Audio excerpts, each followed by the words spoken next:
I know there might be a few more people that join in, but I think I'll start by introducing myself. My name is Rachel Lamastema. I'm the Executive Director of Midwest Manufacturers Association, which includes all the affiliates that are represented here today. AMFA up in the Arrowhead region, Red River, that is up in the Fargo area. We have Tri-State in Alexandria and CMMA, which is based out of St. Cloud. So welcome to all of you. We are coming from all over. So thank you for joining us today. This is an hour webinar time slot, but if you have any questions or anything that you would like to ask during this presentation, feel free to do so. I'll be monitoring the chat. And then I am going to hand it over to Seth and Erin. Yeah, perfect. So hey everybody. Well, I'm Seth. I'm a consultant at Dayta, so I support both our business development team and our client services team in making sure that we have marketing strategy aligned with sales and business goals. And with me, I have Erin. Hi, I'm Dayta's Chief Strategy Officer. I support Seth and the rest of the consultants and our BD function at Dayta. And then I work very closely with Zoe on our brand. And I also support our tech team as we try to build a marketing management platform to support our customers, which is an exciting new development over the past few years here at Dayta. But we're excited to get started today. And Seth, you want to cover a few of the details? Yeah, sure. Housekeeping stuff, a couple things. One, all the slides you see up here today, the deck, is going to be available through the MMA. It sounds like Rachel might actually be emailing it all out to everyone who registered. And we're also going to take a couple of minutes at the end for a Q&A. So if you have questions that come up throughout the presentation, write them down, and then we can chat when we wrap.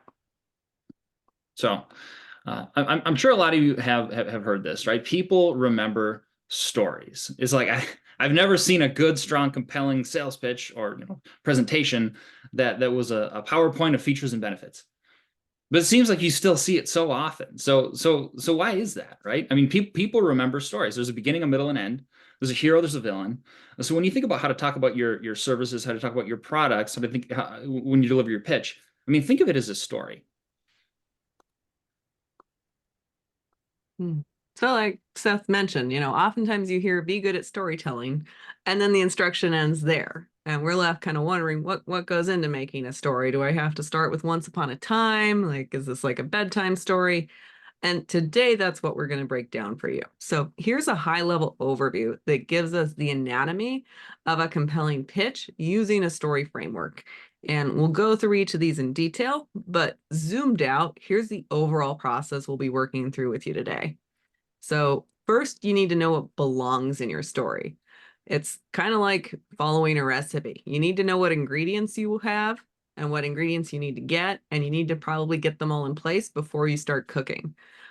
So just like that, we're going to figure out what pieces belong in our story. What are they?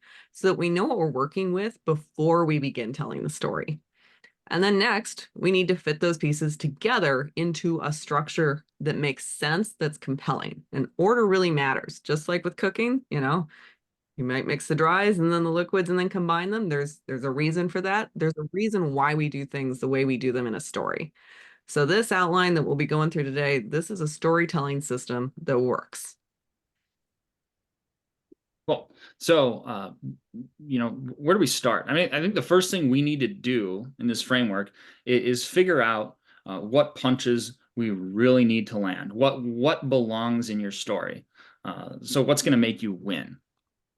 And if we start there, before we kind of get into what that is, we need to get ourselves in the right mindset. So when considering which of these like jabs and haymakers you want in your story, you got to think about who's buying from you. Because what you care about is kind of irrelevant in this case, right? You need to start with what your customer cares about. And we're not going to get into a whole, audience identification exercise here. I'm just calling this out because, it needs to be top of mind when thinking about these key points of value that you need to convey. So I like to start with think of your best 5 to 10 customers, and not necessarily like the ones that are doing the most business with you, but the ones that you really want more of, your best customers. What do they really want? What motivates them, and what common motivators do you see among your best customers? So that's what we really want to lean into as we think about our next steps. All right. And then for the next steps, we need to think about what matters to those customers. So, kind of put your customer's shoes on, walk a mile in them, and think about the market your business exists in and who you're competing against. To your customer, what are your greatest competitive advantages? Why do your customers buy from you instead of somebody else? Maybe it's technology that's unmatched. Maybe it's your speed. Maybe it's your agility. Maybe you're an end-to-end turnkey solution and the convenience factor is there. Or maybe it's sheer experience. But now we need to figure out how to kind of break that down and quantify it. And what we tend to see happen, because we've done this consulting quite a bit, is that people want to toss everything at this. And you end up with a laundry list that is too long to make sense to anyone. So what we want to do is break it down and chart out which advantages matter most. And so what we like to do is use this matrix on the slide here. So we think about our differentiators and we think about them on two axes.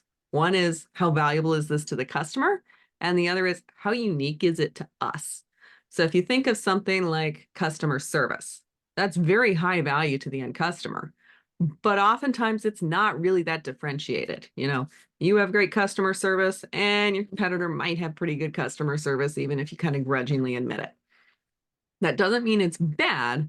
It just means we also want to think about what's maybe a little more out there that's different about us. And what we're trying to do is, taking that whole laundry list of everything we can think about that's an advantage, chart it out on here, and then draw a circle. Seth, if you could indicate with your mouse, draw a circle around that upper right quadrant. Where is there the most differentiation and the most value? And now let's see if we can really hone in on those few differentiators that actually make the most difference. Kind of that 80-20 Pareto rule concept. Right. And this is an exercise we use with our clients a lot. And one of them here was clean waste systems. So, here's one where they're simple, safe, sustainable. And there's no other product on the market that even comes close to clean waste systems on those three value points, right? High value, high differentiation. And here's a case too, where we probably came up with 20 competitive advantages plotted, and we were able to consolidate pretty much all of them into those three buckets: simple, safe, sustainable. And they actually turn it into a tagline. Okay. They plaster those words everywhere. Everybody on their team has internalized it and what it means so they can speak to it with confidence. All right. So up until this point, we've been talking about the ingredients, right? What needs to go into our story. So the next step is to talk about how we take those ingredients and put them together in a narrative that's compelling. How do we actually bake the recipe now that we've got our mise en place? And so where do we start? Not necessarily with once upon a time. Our story starts with a problem. We don't want to start with solutions. We don't want to start with competitive advantages that we just charted out. We definitely don't want to start with a list of bullet points. Every good story starts with a great villain. Darth Vader, Sauron, Skynet. These things are introduced at the beginning of a story for a reason. They make it matter. Your story as a brand needs a villain. You need a big bad. And in practical terms, what that means is you have to clearly articulate the big problem your potential customers are facing. And it does not matter what you're selling. If a customer is buying from you, it's because you're solving a problem for them. And we need to get their buy-in that this problem is a big deal, because otherwise we won't motivate them to change. They'll stick with status quo. So first, we introduce the bad guy, the problem that brings your customer to the table in the first place. Then we need to reinforce it. We need to talk about all the bad solutions to the problem. Can't just give the ring to Gandalf. Can't just hide the one ring. Can't melt the one ring. There's solutions, but they won't work. And we kind of need the customer to see that because it builds the case for us down the line. Then we need to talk about the consequences of doing nothing, of just sticking with status quo, or the consequences of if we try to fix the problem and we fail. And what we want to get at here is the worst case scenario. So both of these things are backing up, hey, this problem is a big deal and it's hard to solve. So let's make a slightly more mundane comparison than the top hitting fiction of our age. Let's say you're selling outsourced IT services. The big bad in that case is hackers. It's downtime. It's business disruption, loss of data. Those are real business risks. And now let's think about the alternatives. How could you try to solve that business risk? You could DIY your own IT. You could Google things and try to figure it out as best you can, but you're not an expert and you don't have the time. You could hire a single person to manage your IT, but if they're a bad hire or they leave, you're at risk. And one bad IT guy can do a lot of damage that you wouldn't even know about. Okay, so what if we don't do anything for IT and cybersecurity? Or let's say we try one of those things and it doesn't work. Hackers could infiltrate my business data, lock it down, and ransom it back to me for an exorbitant cost that I can't afford. They could leak my credit card information or my customer's credit card information on the dark web, which would cause me to lose all trust and credibility with my customers. So one bad decision on the IT side could cost me my business.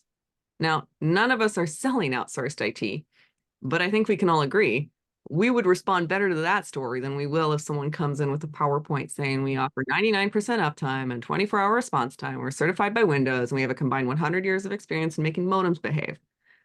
That is not compelling. There's no urgency. There's no big bad. There's no reason to care. And so Seth's now going to walk us through a real world example of how he worked with a manufacturer to develop this sort of story with our consultation process. Yeah, so let's go back to clean waste systems again. And you know, like Erin mentioned, you know, they don't start with the simple, safe, sustainable. They start with the problem, and they start with all the terrible alternatives and what they lead to. So this is where the story starts. I mean, for the last 70 years, hospitals have had two choices. Well, when it comes to getting rid of their infectious medical waste.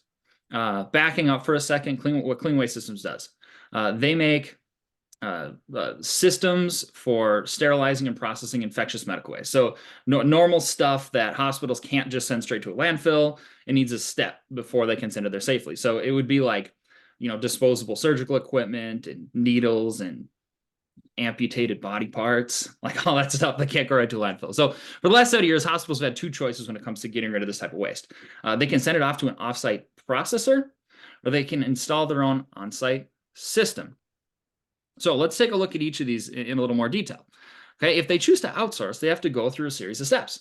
They have to sort it in different bags and bins. They need to put it in climate-controlled storage. They need to coordinate pickup times and have waste ready when the truck arrives. And then they have to pay for it. And there's no transparency in what they're actually paying for. Everything's on escalating contracts. They keep going up and up and up and up and up. And at the end of the day, all they can really do is hope that the waste is being processed appropriately. Because if there's waste falling out of the back of a truck, which happens, or if there's a label with a patient name on it that doesn't get fully destroyed, which happens, that's the hospital's name on the front page of the paper. And that's the hospital hiring a team of attorneys, because the hospital is responsible for that waste cradle to grave. So they're the ones owning the liability for it. There's all kinds of problems with offsite processing. So for that reason, the EPA, the VA, recommend on-site processing. Well, what's that look like? You've pretty much always had two options. You can get an autoclave and install it in your on your location. Autoclave is pretty much a giant pressurized rice cooker. Okay, you're using an enormous amount of water and electricity.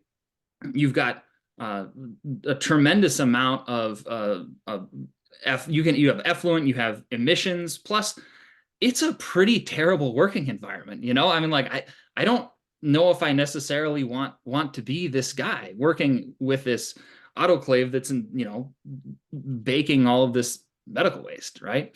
So all right, well, let's not use an autoclave. Let's go the incinerator route. Well, you have pretty much all the same problems. It's dangerous. It's even more expensive to operate, and you don't have to be an expert in infectious medical waste to know that burning garbage isn't necessarily the most environmentally sustainable practice. So there's never been a good solution for this problem before. So that's where this story starts with Clean Waste Systems, right? Again, it's not the solutions that they're offering. It's not the pricing. It's not how they're better. It's painting the picture of this landscape of a terrible place that's going to lead to terrible outcomes.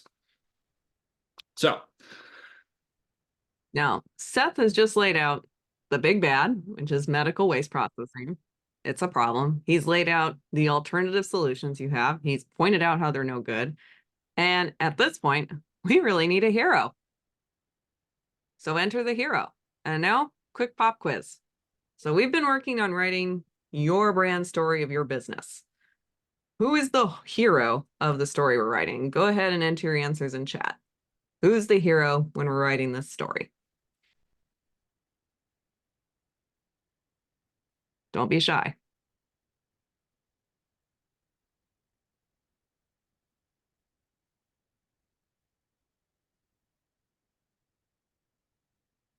Somebody do it.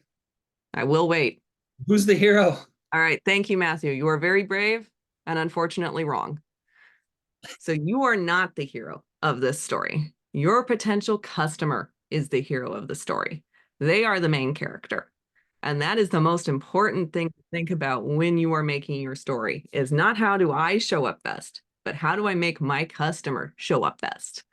So you're the guide that gives your customer, the hero, the tools and knowledge that they need to be that hero. You want to think about some classic stories, you're Yoda. Your customer is Luke Skywalker.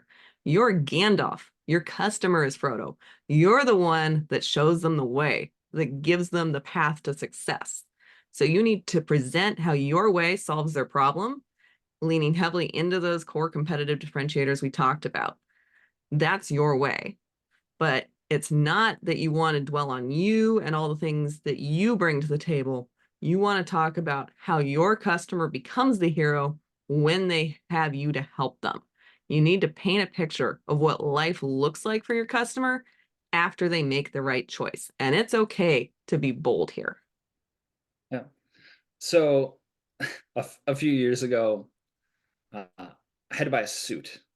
Right. So I walked into, I think it was Halberstad's in Fargo, and there was this friendly sales guy there, and he greeted me and asked me a few basic questions, and he like took some measurements, and then he just starts handing me suits. And I'm trying off, one suit after another, and the guy's not saying a whole lot. He's just handing me suits, and I'm kind of telling him what I think. And it's like, I look back at this, it's just so contrived, but he hands me this one suit, and I put it on, and he does this double take, and he just says, "You look really athletic in that suit." Like, here I am, like 215-pound dad bod guy. Like, I look in the mirror and I'm like, that's right. I get to go to my next big meeting feeling athletic. I get to go to my grandma's funeral feeling athletic. But what what he did was really important. Okay. It wasn't about the fabric of the suit or the breathability of the suit or the quality of the suit. It was, you now have a way to feel athletic, but only by way of buying this way too expensive suit that you now have no choice but to buy. So I share that story because I think it's a great real world example of how this plays out in real life and can really influence people and make them spend way too much money. So, all right, cool story, Seth, right? But that's a consumer product, and a lot of you are selling to engineers and procurement and project managers and business owners and all that. So what does this look like in manufacturing? Well, let's go back to our clean waste systems example. So first, what we do is we clearly illustrate the solution, present the value. So that part's kind of simple, right? That's the part that you all are probably doing all right now. But the important part is the narrative that leads to the potential customer being the hero. So let's try it. You, Mrs. Hospital CEO, get to walk downstairs and tell your maintenance technician that he doesn't have to go home smelling like a steaming pile of garbage every night. Okay? You're choosing to be a leader in sustainability, and you get to put out a press release about how you're materially reducing your carbon footprint and greenhouse gas emissions. Okay? You get to walk in your next board meeting and report that you found a way to reduce operating costs by $4 million over the next 10 years. Right?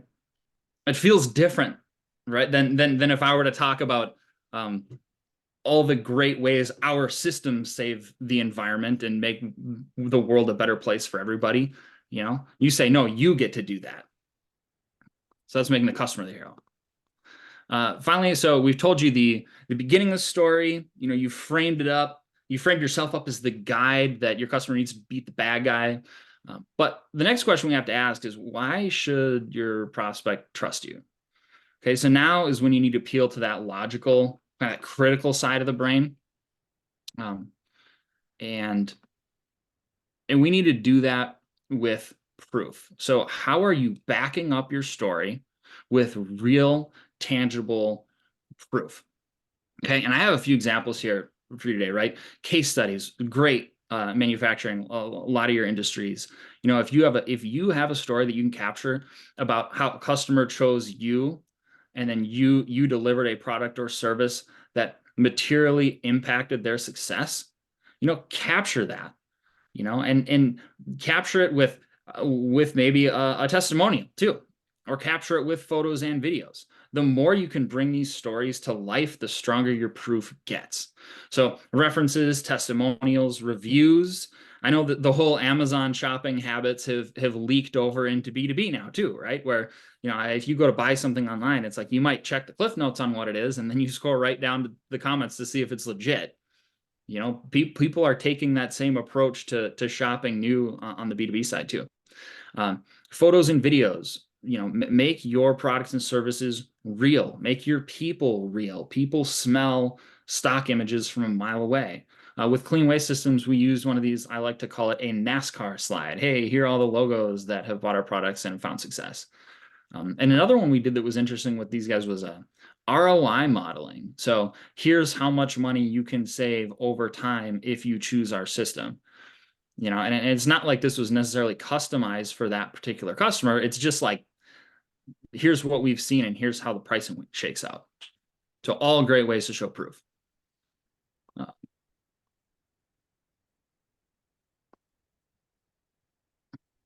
All right, so just to recap here,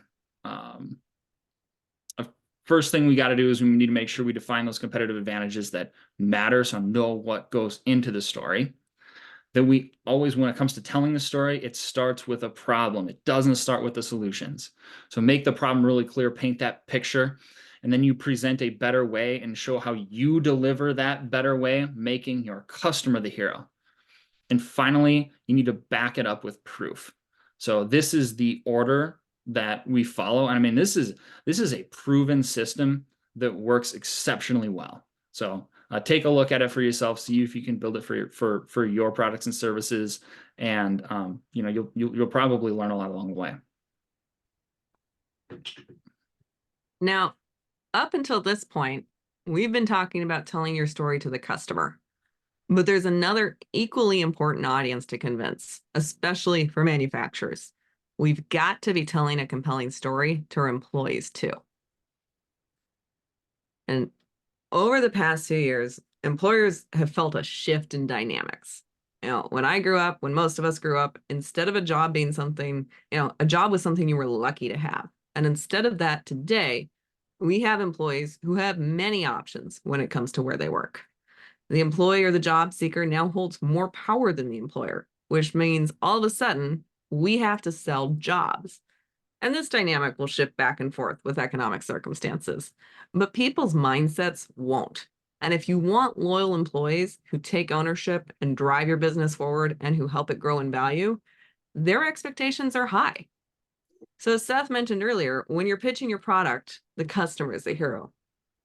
So you might be thinking when you're pitching your careers, the employee obviously is the hero, but who's the villain? And the villain could be unemployment, but with where the employment's rate's at, that's not really a great villain. Better is the villain is the dead-end job that's unfulfilling and boring.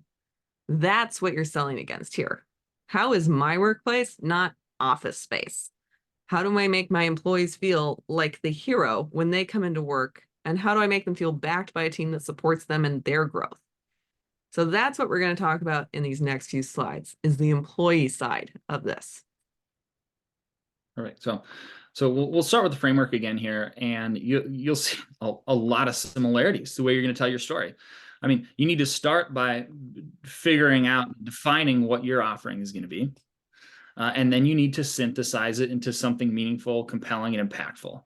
Okay, you need to start by developing better employee processes. And then you need to figure out how to build and convey an excellent employer reputation. Like, I'm sure you all can think of a handful of employers that have a reputation for being, businesses that have a reputation for being great employers, right? And then you need to empower your employees. What we're ultimately shooting for here is employee advocacy. So what's going to lead to your employees being cheerleaders and actively referring their friends, family, previous coworkers to your business. All right. So step number one is understanding what our product is here. So when you're selling an actual product to an actual customer, it's definitely easier. But when it comes to thinking of selling jobs to employees, we need to think of jobs basically as product. And just like a product, it has a lot of features and advantages to it. And what I tend to see out there is that employees are very good at listing out the tangible benefits of a job, although usually it's in kind of unexciting bullet points at the end of a job posting. Sometimes we mention values, and then usually it's also in a bulleted list without a lot of context or explanation behind it. And usually at some point, someone mentions culture, like, hey, we have a great culture. A yogurt can make the same claim. So what we need to do to build a truly compelling offering is weave together all the features and give them meaning. So think about who really thrives working at your company and the common denominators that they share. Is it a passion for detail and a meticulous nature? Is it goofiness and the ability to think outside the box? Is your team tend to be warm and talkative, and they might take a little longer at the beginning of meetings to get started because they're building rapport? Or are they brief and very efficient in their communication? Are they to the point? So you want to think about, how do those quirks of personality shape your values and how work gets done? And how do they determine your customer experience? Because they do flavor it.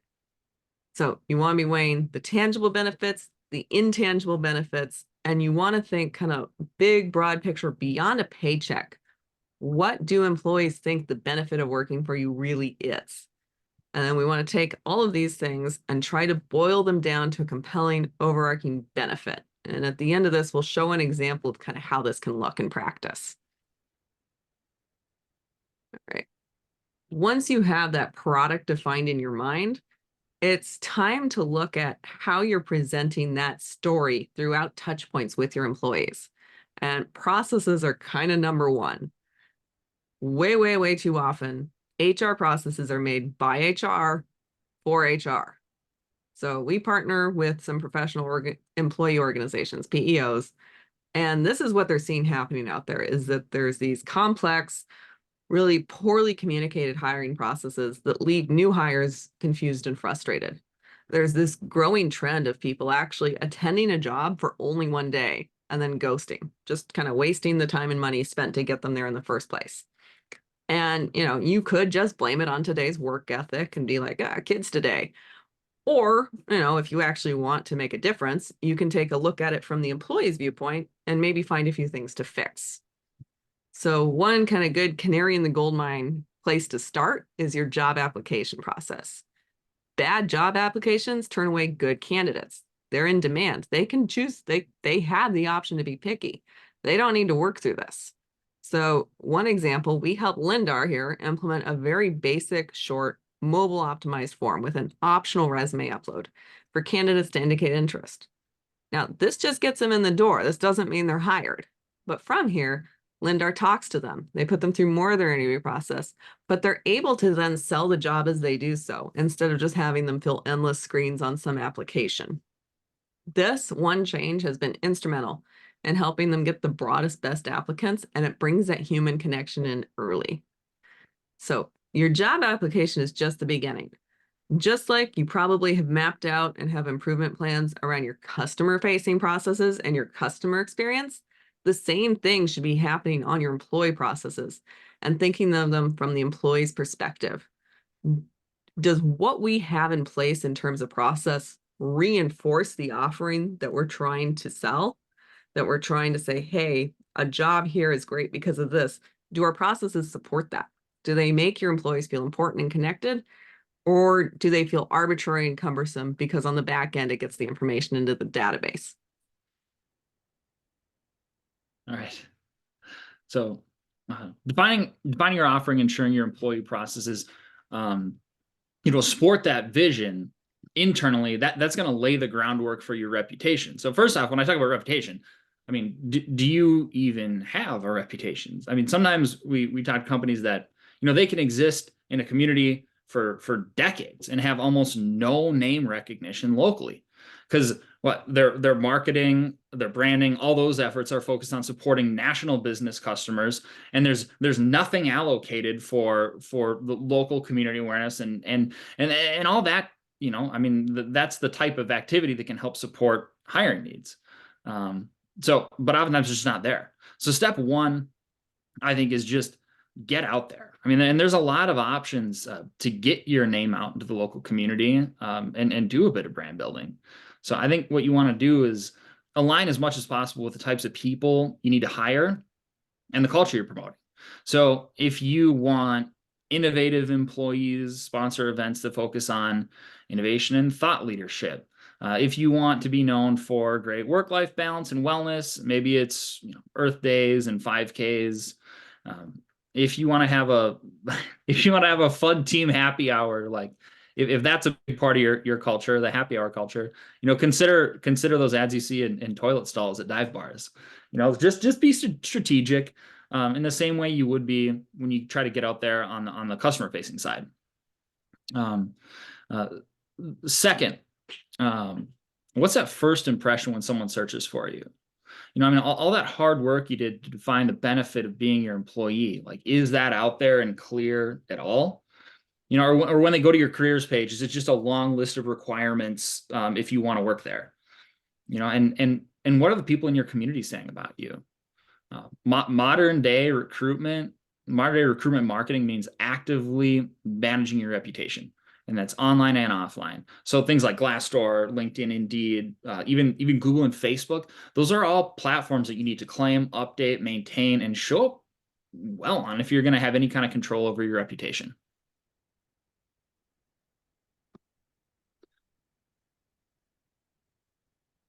Finally, the result of getting 1, 2, and 3 right is that you should get plenty of 4, advocacy, if you know how to tap into it. So you can have a lot of very happy employees who would be thrilled to say nice things about your company. But if you don't ask them to and give them an easy way to do so, it's generally not going to happen. They're busy actually working. So number 1 is recognize and celebrate your employees. And you absolutely should be using employees wherever you can as a part of your marketing. It can be as simple as anniversary posts and spotlights. One company that I see that takes this to extremes is 4imprint. They're my favorite swag retailer. And every single one of their models are their employees, whether it's in their magazine or on their website or in their advertising. And so first, it showcases them as a good employer who retains people for years, but it also gives me, the customer, some confidence that when I do contact them for something, I'm not talking to some green call center employee who's been on the job for 3 months. I'm talking to Brianna, who's been there 6 years. She's solved hundreds of problems. She knows how to solve mine. I have that confidence. So you want to ask your employees to help you, and you want to explain why. You want them to help you talk about your company, because then more good people will want to work there, and they'll have good coworkers who care. And you want to thank them when they help, whether it's with recognition, money, or donuts. You want to show them that you appreciate the fact that they're tying your brand to their own personal brand. Now, some of you may have employees who have what we call a strong aversion to cameras. Some of you may be worried about headhunters targeting your employees if you put their names out there. Some of you might not have anyone who can actually take a decent photo, even if you do have a willing subject. All of these are really poor excuses. You are leaving one of the best forms of marketing you have on the table if you can't figure out creative workarounds here, and there is a way. So most of you probably have at least 1 or 2 cheerleaders on your team who would love more freedom to help you figure this out.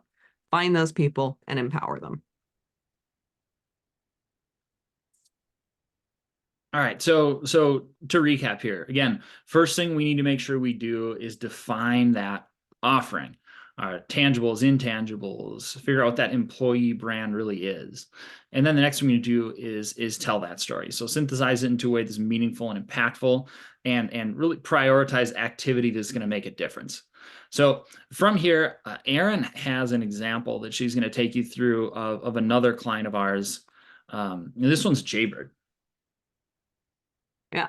So Jaybird, we've been working with them for a while. This is their careers page. And when it comes to telling either one of your stories, you have your employer facing story, you have your employee facing story, you have your customer facing story. there's very few avenues where you tell the whole story all at once. For customers, it tends to be in a pitch deck or maybe on your homepage. On the employee side, that tends to be the careers page.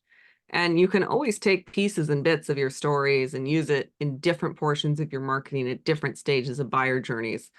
But this example is really about how do we show the whole thing all at once in action on a careers page. So let's just go step by step. So number one, we need to build a strong offering. We need to have a solid product, aka the job we're selling. And if you remember, we were talking about this exercise where you go through and you think, okay, what's the value to my employee? Why would they care about working here?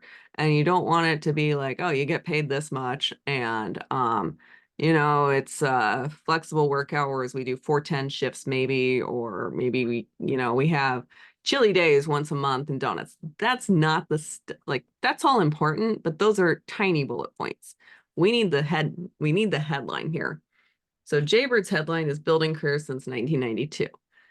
And what they're doing here is they're positioning the long-term growth potential as the key portion of their value proposition. Just by saying that, they're saying, hey, this isn't one more job. This isn't the place that you stop at, spend 2 years at, and bounce somewhere else. This is a career. Your opportunity, advancement, and growth awaits. You have our word on it. They're making a promise here. All right, let's see how they back it up. That's a strong promise. All right, number 2, process. So again here, we have a very quick form with an optional resume field. And I keep harping on about that optional resume field because so often today, if you think of the actual experience, people are applying from their phones. How many of you have your resume on your phones right now? How many of you know how to attach a PDF on a mobile device? At best, it's painful. At worst, this blocks qualified candidates. So unless we're full up on quality candidates and we're just bursting at the gills and we can't get through all the high quality ones, we should be trying as hard as possible to not put up roadblocks. We can vet people out after this point. We can see who's kind of a joker and not serious about it. But when it comes to that first step, we want to think mobile first and we want to think fast. We don't want to put someone through multiple screens of a job application at this point. It's too early. No, we're just asking them to get started. All right, so process side, they're doing pretty well. That's reinforcing the fact that they care, because if they didn't care, it would be a much longer form. All right, number 3, strong reputation. Now, a lot of you have probably heard about Jaybird and probably know of their reputation in the community as a good employer. If you go on their social media, if you see their reviews on Google, you'll see it there. But they've also brought that strong reputation, that proof, in here. So they're actively asking for reviews, they're responding to reviews, and then they're showcasing them to help build trust. And it matters that it's in the employee's words. All right, so number 4, strong advocacy. Seth, are you actually able to play that? Let's see if it will come through okay. I don't think it's on here, but this is awesome. I mean, Austin talks about how it's like building Legos, and he kind of goes through how we got into the field, and it's one of the coolest testimonial videos I've seen put out by an employer. So yeah. So this is someone who found the cheerleaders that existed within their company, and Austin's one of them. The clip is longer than this. I encourage everyone to go actually check out this page and play the video. But what comes across is that Austin loves his job. He enjoys it. And he enjoys it enough that he got on camera and happily told others about it. It's clearly not scripted. It's in his own words. If you can get that kind of proof and advocacy, not only does it attract employees, if someone's working with you, this feels good. So all of these elements, you can see how they combine to make a really compelling page for an applicant who's researching your company. You could do one of these, it would be nice, but all of them combined, it's that synergy that lets you show up as a great employer who attracts great employees. All right. So let's talk about what this looks like at the end of the day, because we've gone through 2 halves of this story. We've talked about how you tell your story to your customers and how you tell your story to your employees. And at the end of the day, if you can get both halves of the story right, what you end up with is sustainable differentiation for your brand and company. That's a moat that sets you apart from the competition that's nearly impossible to steal or mimic. A good employee brand story means that the right people stay and work for you, and they empower your customer brand story. Your customer brand story gives your employees a purpose. They're helping customers win. Customers want to work with empowered and motivated employees. Employees want to work with customers who view them as an essential part of their success. It's a win-win when you approach your brand this way. And if you walk away with one thing today, walk away figuring out how you can balance both halves of your brand story and how they can feed each other. And remember to make a good villain. Nice. It's awesome. Good stuff, Erin. So from here, we want to open it up to you all. So we'd love to take questions. You can speak up or throw it in the chat. Totally up to you. Well, if you don't mind, I'd actually like to start with a testimonial. Just that Seth here is on our board for Red River Manufacturers and Engineers Association, and you have such great creativity and such a wealth of knowledge when it comes to reaching our customers and our members. And we always appreciate everything that you bring to the table. So thank you. I appreciate that, Rachel.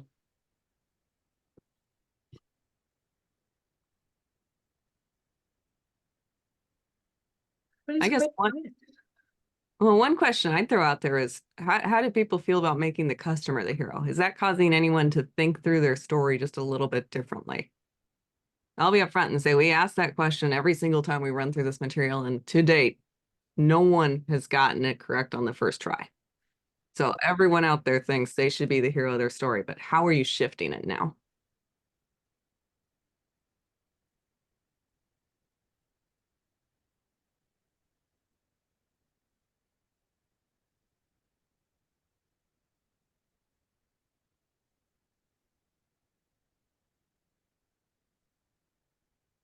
I do know that's what we are doing at MMA, where we thought we were the hero bringing manufacturers together. And how do we make the manufacturers the heroes in our story? It has really changed how we approach our marketing to our own members. Yeah, I can see that.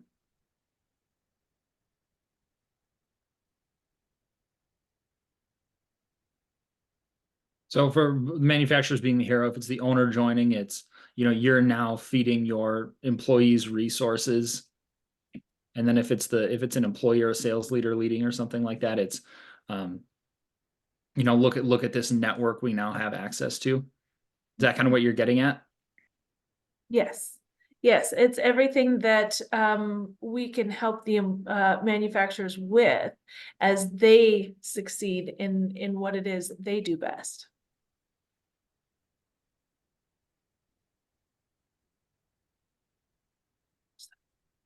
Well, I know that we're going to make this recording available online under our events tab, and we'll also have this slide deck available. So if you have any questions afterwards, I do believe that you had your information on there, Erin and Seth. And oh, we did have a question pop up. It's the same process in sales. And realistically, you want sales and marketing to have the same story here. So what Seth was going through, yeah, it's marketing, but for clean waste systems, that's their pitch deck. That is how they start the sales process. Mm-hmm. And that's one area where you can see misalignment, that marketing is out there positioning the brand as a hero, and salespeople kind of instinctively get that it's about making the customer the center of everything. That's a great point. Yeah. It's a conversation for probably another day, but sales and marketing alignment is huge. Yep. And if you can have your marketer build your sales deck, that aligns teams in ways that, the most businesses have never had. I do have something to say. As the Director of Membership Engagement for the Chamber, I take everything that you guys have said really helpful in the workforce piece. As I do build my sales deck with my marketing director, and everything you guys have said has been very helpful in me looking at things differently. So I appreciate that. Oh, awesome. That's great to hear.